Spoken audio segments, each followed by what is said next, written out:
Hey folks, welcome back to the Q Shed Backyard Barbecue.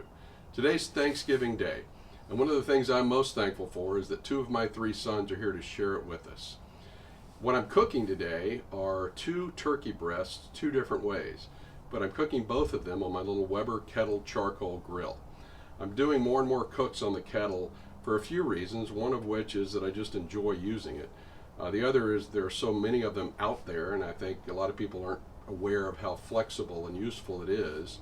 It's obviously great for direct grilling of steaks and that sort of thing, but it's surprisingly good at indirect cooking or barbecue, and that's what we're going to do today. So I'll show you how we've got it set up and show you the two different ways that I've got the turkey breast prepared. Thanks again for joining us. Now let's do some Q. Okay, so here you can see how I've got the kettle set up. I've got it modified a few different ways, and maybe I'll go over those as we cook, but the important thing is I'm using a basket that Greg at the Woodshed Smoke and Barbecue made for me. He's not making them anymore, unfortunately, I don't believe, but wonderful little just expanded metal basket that keeps the charcoal together. He made this little basket as well that I'll show you what we do with. It's sort of a minion basket. So I've got, I don't know, about 10 pounds or so of charcoal in the basket and some wood chunks here. This is apple wood placed throughout, and so the idea is to put these lit coals in the middle, pull this out, and then let it slowly expand out and come up to temp, at which point we will put the birds on. So let's take a look at just dumping the hot coals and getting everything started here.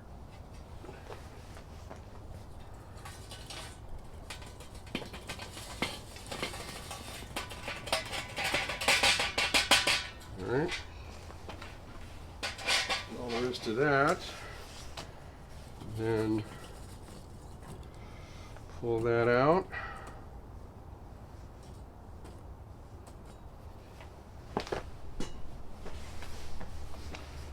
Okay, and we'll let the rest of the charcoal light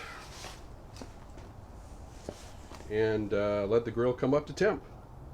We'll be back in a bit. So I wanted to show you how I put the grill back together to let it come up to temp. You can see I've got the standard Weber cooking grate on top of the coals. And directly on it, I'm going to put this 19-inch, quarter-inch thick solid steel disc on. That's my diverter plate, which allows me to use most of the surface of the grill to cook on. Pretty heavy chunk of steel there. Okay.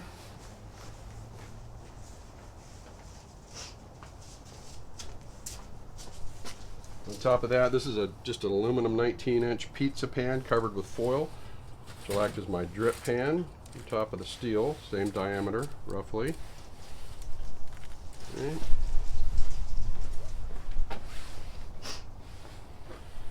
On top of that is a slightly smaller grate, which will be my actual food grate, and you see I've got it raised up with bolts here. And so that'll give me enough airflow and room between the diverter plate and the food. So I'm going to let that get plenty of air. I've got the bottom vent completely open. Put the top on here in just a minute and let it come up to temp. Okay, so the Weber Kettle is just about up to temp, and I just wanted to take a quick minute here to show you what we're working with today. So as I mentioned, we've got two turkey breasts, and they're going to be done two different ways. In fact, they've already been prepared to this point two different ways. The one on the right here is a boneless turkey breast. It's about an 11.5 pound, what they called a roast, and I bought it frozen, allowed it to thaw. You can see it's got a netting to keep it together, which I'm going to leave, I think, until probably the last hour or so, and then cut it off, and we'll be glazing it. But the unique thing about this one is it is a what I'm calling a ham-brined turkey breast. So it has been not only brined but cured as a ham would. Spent about 2.5 days in a brine or cure consisting of kosher salt, brown sugar, and pink curing salt, and pickling spice. So I'm going for very much a ham flavor with that one. And the one on the left here is more traditional bone-in turkey breast, about a 7.5 pound breast. And with both of them, by the way, this one was brined as well, but for 24 hours and in a salt and sugar brine. No cure, no pickling spice, so a more traditional brine. And shorter time period. Again, this was 2.5 days, and this was 24 hours. And then the only external seasoning I put on both of them was coarse ground black pepper and garlic powder and onion powder. No salt and no sweet element at all, no kind of sugar or anything. They got plenty of that in their brines. So that's it at this point. We'll be back when we get them on the grill. Okay, it's time to get the first bird on the grill. I'm going to put on the larger ham brine turkey breast first, and because it's going to take quite a while longer to cook because it's so much larger. And I'm going to try to minimize the amount of time I have the lid off, because that will cause temps to spike. And we're already running about 350 by this gauge and about 390 by my fireboard. So I have an ambient temp probe inside there on my fireboard, and it's showing almost 390. So temps kind of got away from me a little bit, but I'm going to put the cold turkey on there and then get them stabilized, hopefully around 300. That's where I plan on cooking it. So let me get the bird and I'll be back. Okay, so as you can see, we have the cured or ham brine turkey breast on. There'll be enough room over there to put the smaller one on when it comes time. But right now I'm going to get it closed back up and let it stabilize.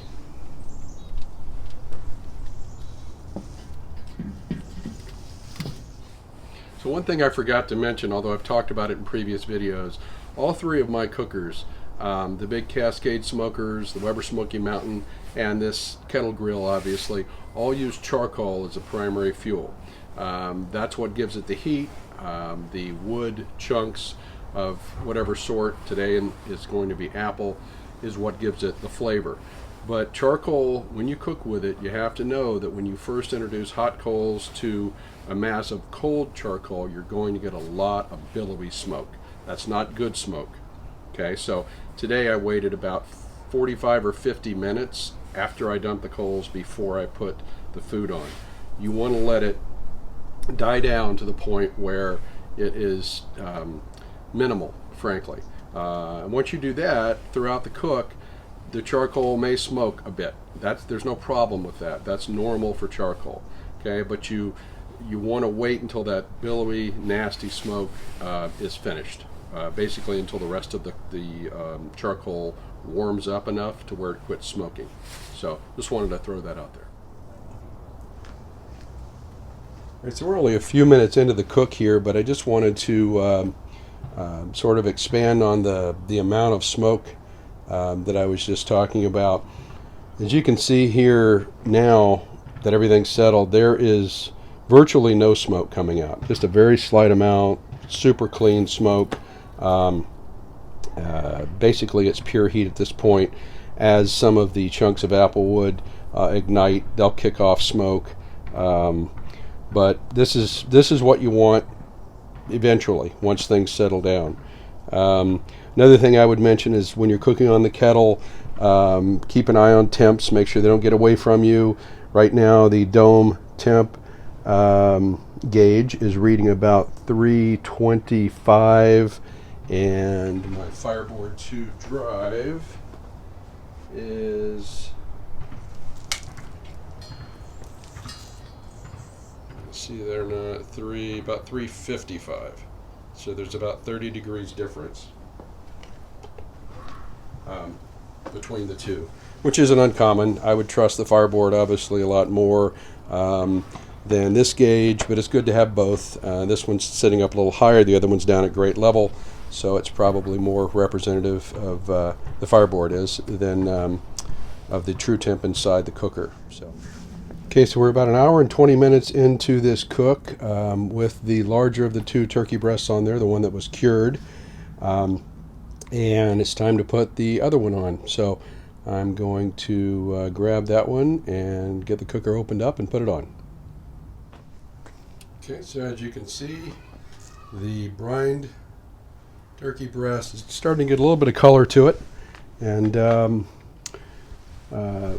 the other one's on. By the way, all I did in terms of trimming was just get some of the extra skin and so forth trimmed off of this, and I did tie it just to keep it all together where it had been cut off the bone. So that's it. I'm going to get the top back on and let them go.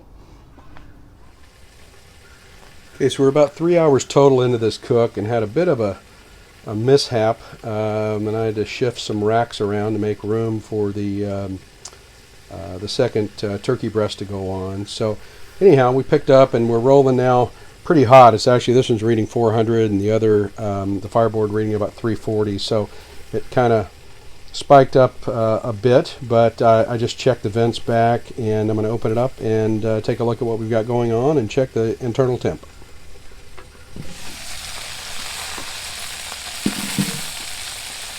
A good color. Get this one here.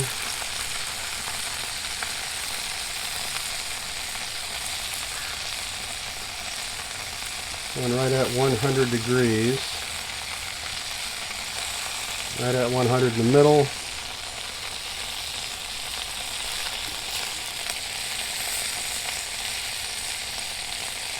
$116 here.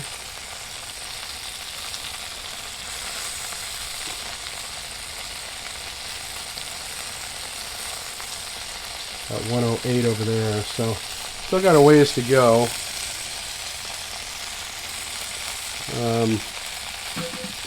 Gonna get them covered back up, and I think I'll baste the smaller one here with some butter. So we'll be back in just a minute.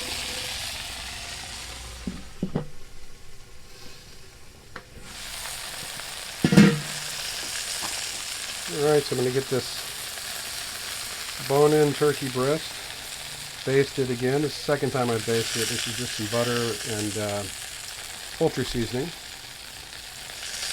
to help the skin brown up and add some good fat to it. Okay, I haven't basted or done anything to the ham brined breast at all yet, so I'm going to cover it back up and let it cook.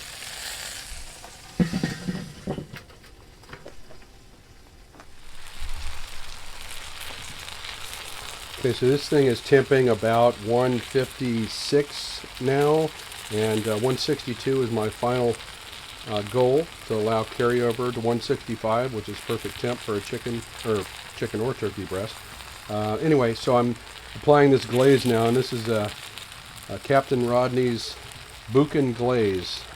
Got it from Amazon, heard about it from Malcolm Reed from How to Barbecue Right fame, and it is fantastic, kind of like a pepper jelly glaze.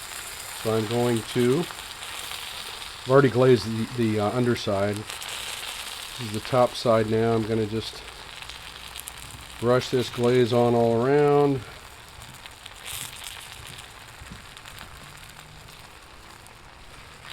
And pretty spendy stuff, but it is really good. Nice sweet glaze. Again, I'm going for kind of a ham effect here with this turkey breast. So we'll see how it turns out. Hoping for the best, and this glaze will hopefully be the finishing touch. Those are my nephews in the background you hear. Everybody's having a good time this Thanksgiving. So one more little bit here.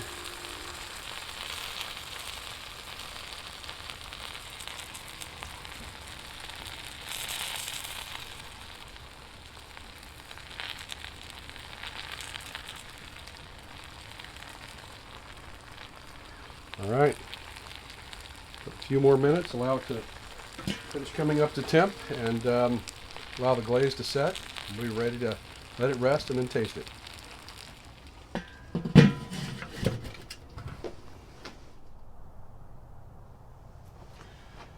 Okay guys, so it's been a long cook here and it's Thanksgiving and everyone inside is about ready to eat.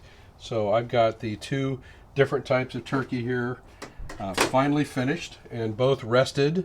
And this is the traditional smoked turkey breast. What I did was remove half the breast from the bone-in turkey breast. And this one is the ham brine boneless turkey breast. So I'm going to pull a couple of bites here off of each one and see how they taste. All right, first, this is the more traditional 24-hour brined turkey breast, seasoned with salt, pepper, garlic powder, and onion powder after the brine.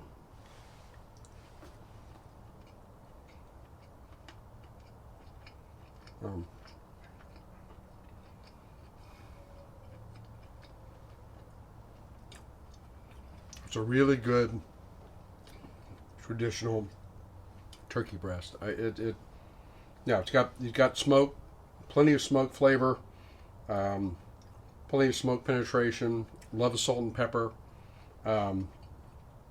Nothing overdone about it. Just very good. I'm not the world's biggest turkey fan. Turkey's kind of a blank canvas, I think, so it takes on whatever you do to it. And I get plenty of smoke there, salt and pepper, kind of a Texas type smoked turkey, very good. All right, so now what I'm most curious about is this ham brine turkey. Again, this was 2.5 days in a cure and a brine, so we'll see what it tastes like. Wow. Right off the bat is the texture. Totally different. That cure, it's a much firmer meat, like ham. And I taste the pickling spice. I taste the cure. It tastes like a ham. There's a faint pink hue to the meat throughout, and it's not red like you would expect from a ham. So maybe 2.5 days wasn't enough to allow that to happen. But boy, the flavor all the way through. Wow. I get that cure. It really tastes like ham and turkey combined. So good combination. I have to get this inside now because I've got a crew chomping the bit to eat. I do think I'm going to try to get my two nephews out here to taste this and just to give you a second and third opinion, as it were. So, all right, so these are my two nephews, Colton and Carter. Which one's which? Which one are you? Carter. Which one are you? Colton. Okay, so there's Carter and Colton. I got them backwards. I mix them up all the time. Anyway, so they're going to be the final deciders here about which is best. The regular smoked turkey, traditional smoked turkey, or the ham brine smoked turkey. Okay, so each of you guys grab the regular one first. This one first. Your Carter. No, Carter. grab this one. Okay. No, this one. That. There you go. Now you guys taste that one first. All right. What do you think? Pretty good. Mm-hmm. Good, pretty good. Okay, only pretty good. All right. Okay.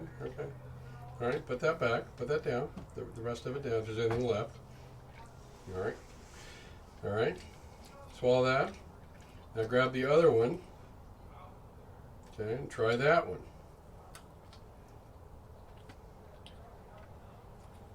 Which one do you like better? I like ham. I like this one. The second one, the ham brine? Mm-hmm. You guys both like the ham brine better? Yes. All right. Well, that's pretty much a consensus, I would say. For sure. All right. So you guys now repeat after me. Thanks for watching the Q Shed Backyard Barbecue. Thanks for watching the Q Shed Backyard BBQ. BBQ. All right. Say goodnight. Say happy Thanksgiving. Happy Thanksgiving. So happy Thanksgiving, and thanks for joining us at the Q Shed Backyard Barbecue. And remember, every chance you get, do some Q.